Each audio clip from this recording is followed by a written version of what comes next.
Hello, let me start out by saying this. This video today is not going to be how to survive on a shoestring budget. Today's video is how can we build a budget, stick to that budget, and survive what we call our golden years. I want to start off with some statistics I found on the internet. 37% of the American population say they're on track to retire in comfort, so that's good to know. Unfortunately, it's only 37%. People 50 and over, 20% of those people say they have no retirement savings at all. Can you believe that? No retirement savings at all. And of that group, 61% say they don't know that they'll ever be able to retire. So not a lot of good news to start off with, but I guess the first question a lot of people say is, well, shouldn't we have saved more when we were working? Well, yeah, the short answer is yes, exactly. We should have. But you know what? Life gets in the way. Life gets in the way all the time. Life still gets in the way, but you have to deal with it. You know, I had a wife. I had 3 children. We had 2 cars. We had 2 jobs. We had bills just like everybody else. So do you buy groceries? Do you pay an electric bill? Do you put money in a retirement savings? Life gets in the way, folks. That's the only way I can say it. Life gets in the way. Yeah, and we're like everybody else. We knew we should have been putting money away. Even $5 or $10 a week would have been a help. But when you're struggling and trying to juggle all those balls at one time, it's kind of hard to do. Simply said, life got in the way, and now we're paying the price.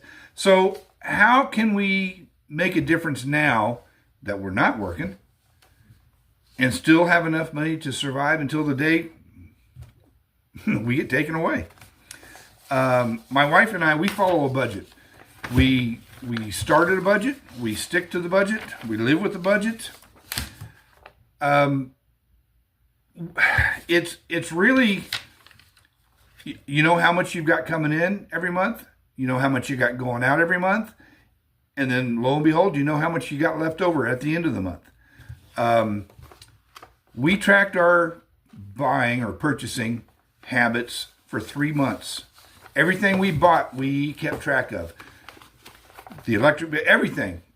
If I stopped and bought a soda pop on the way home from work, I wrote it down and said, okay, I spent $1.79 for Diet Pepsi at 7-Eleven.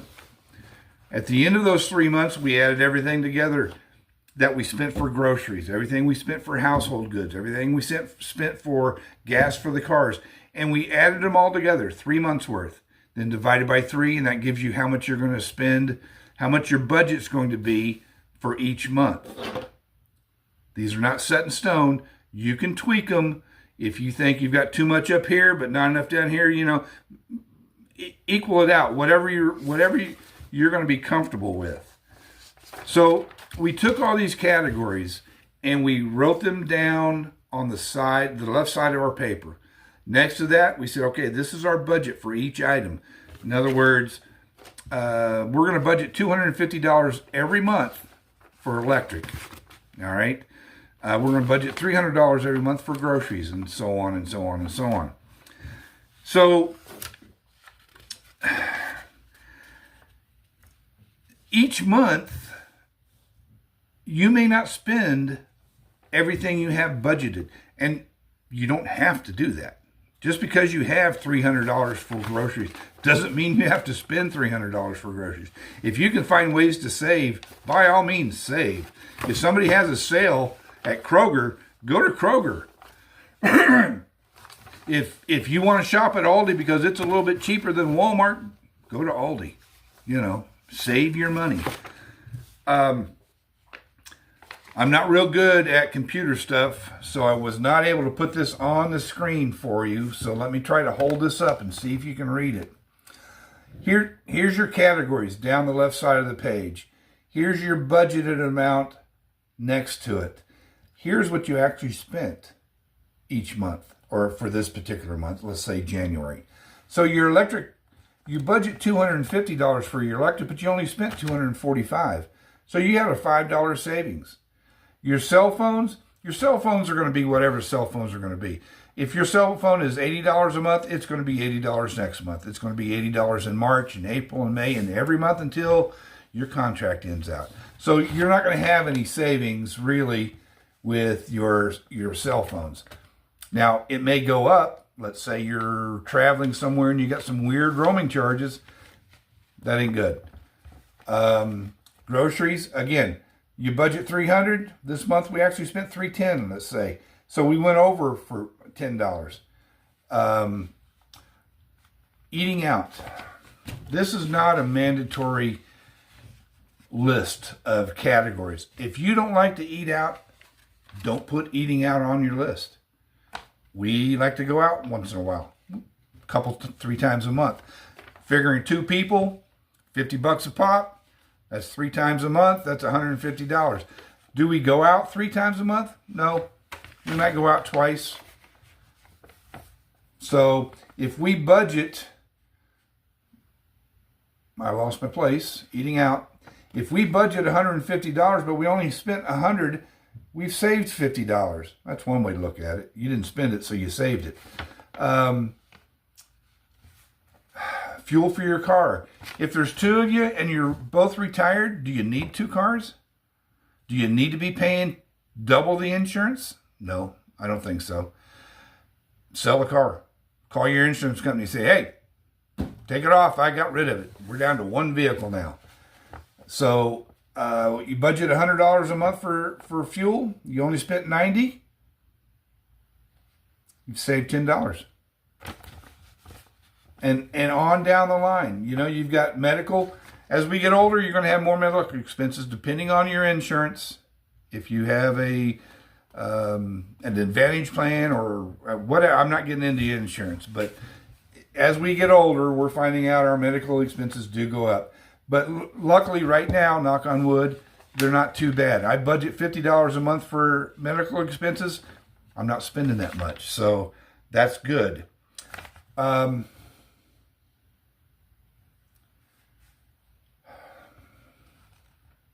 Life insurance is something, you know, we pay $100 a month for the 2 of us.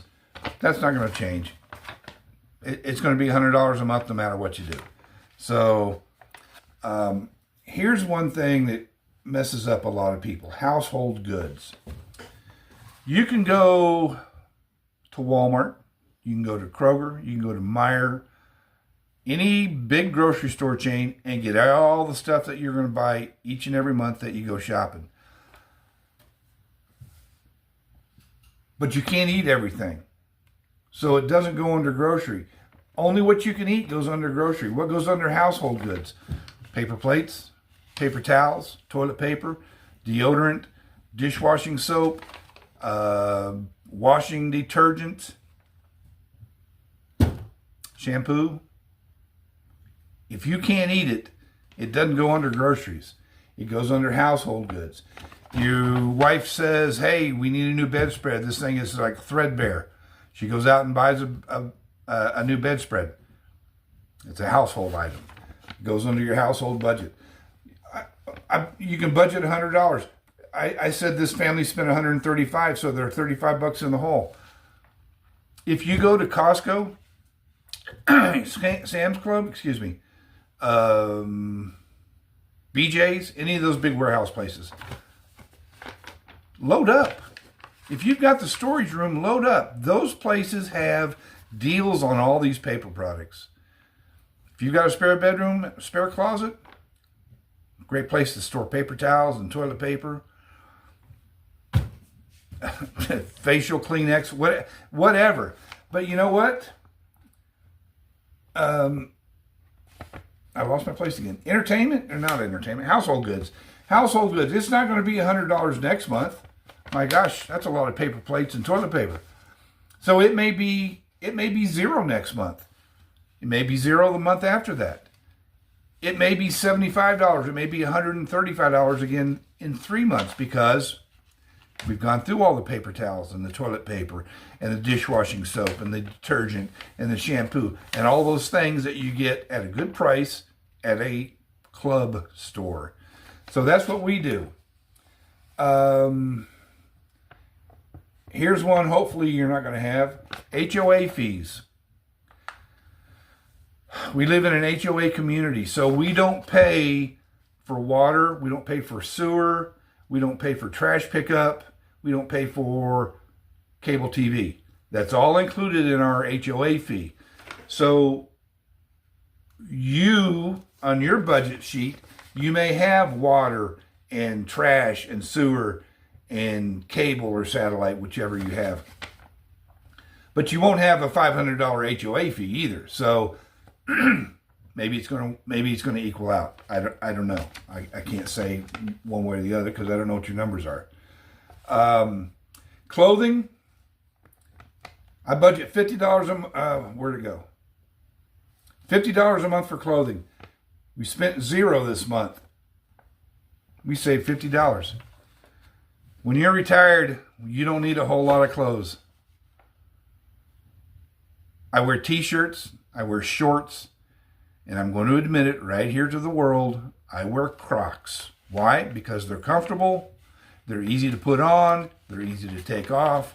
T-shirts, shorts, Crocs, I'm set. I'm good to go just about anywhere. Weddings and funerals, that's a little different story. So we gotta do what we gotta do. Let me go over some things that I think you can tweak, let's say, on your budget. Your cell phone bill. Last year, we were with T-Mobile. We had 2 cell phones. We had 2 cell phone numbers. We were paying $153 a month for 2 cell phones. Our 2-year contract ended. I went to Spectrum. Said, tell me about your cell phone plans. The guy's like, 2 phones, 2 lines. First year is $50. Second year goes to $80 and it stays at $80. If it goes up, you can cancel at any time. $50 for 2 phones for 1 year. 57 something with tax and all that, but still. Then the second year it's $80. So I'm going to pay $80 or I'm going to pay $153. You know what I did? I switched to Spectrum cell phone service, and it's just as good as Verizon or Sprint was, or T-Mobile, or any of the other ones that are out there. It's cell phone service. The bane of my existence, car insurance. Man, as long as you're paying your monthly payment, they're your best friend. They just love you to death. But get into an accident, have something happen to your car. Oh, we got to raise your rates now. You're no longer our friend. Sorry, but that's just the way it works. I shop for car insurance just about every other month. I call them all. I say, this is what I've got. This is what I want. What's the best price you can give me? Nope, you can't beat what I'm paying. Better luck next time. I haven't found it yet, but I'm still looking. If you know how to beat this program, let me know. I'd love to change. Streaming services. How many streaming services does a person need? We have one. We have Hulu. I budget $20 a month. Here's another point I want to make. I budget $20 a month for Hulu. My actual Hulu bill, $11.25 a month. I save $6.75 every month because I say the budget's this, but the payment's this. This just goes into my savings account. Plain and simple. I know people that have 3, 4, 5, 6 streaming services, and you're going to pay anywhere from $10, $11, $12 for each service. You're looking at upwards of $60 a month just to sit on your butt and watch TV when you don't need it. There's all kinds of free TV apps out there. Just a few of them. Pluto, Tubi, Plex, Freevee TV. YouTube even has free movies and a TV tab. You can watch them on YouTube. You don't need to spend all this money on programs that, who's got time to watch it anyways? So if you're just a little bit creative, you can adjust your budget. Like I say, not every budget item is going to be the same. You may say, well, you know what, household items or household goods, I budget 100, but it's never been more than 80. Well, drop your budget to 80 and look at the savings. So here's your categories down the side. Here's the budget number that you plug in. I'm going to spend this much. I'm going to budget this much for each of these items. At the end of the month, after you've paid the bill, here's what you actually spent. So this family budgets $3,350 a month in expenses. Of course, yours is going to be different, so just keep that in mind. Let's say there's two of them. Both of them are collecting Social Security. Both of them have a pension of some type. So they're pulling in $3,800 a month. Their expenses are $3,217. They're saving $583. Here's one thing I forgot to tell you. Let me find it here. Savings, $1,000. Savings account. What is that? That's my paycheck. I try to pay myself first every month. I try to save $1,000. That's a true number. I do try to save $1,000. Does it work every month? Nope. Sometimes it's not even close. Sometimes it's nowhere near that. Pay yourself if at all possible. This example saves $583 off of the budgeted amount and how much they actually spent. Where's that money go? Put it in your savings account. Put it in your retirement savings. Put it in a rainy day account. You know you're going to need tires for the car. You know you're going to need an oil change sooner or later. You know, Murphy lives in my back room. You know the air conditioner is going to break down. Something's going to happen. You're going to need that money for something. And if you don't, it stays in your retirement account. That's the best thing I can tell you right there. If you've got questions, if you've got comments, if you just want to stop and say hi, drop a comment in the comment section, obviously, and let me know what you think. Am I out of my mind? It's working for us. Of course, these are not our true numbers, but it's working for us the way I've got this set up. Let me know what you think. I'm going to leave you with this. If you're saving, you're succeeding. Take care of yourself, folks. See ya.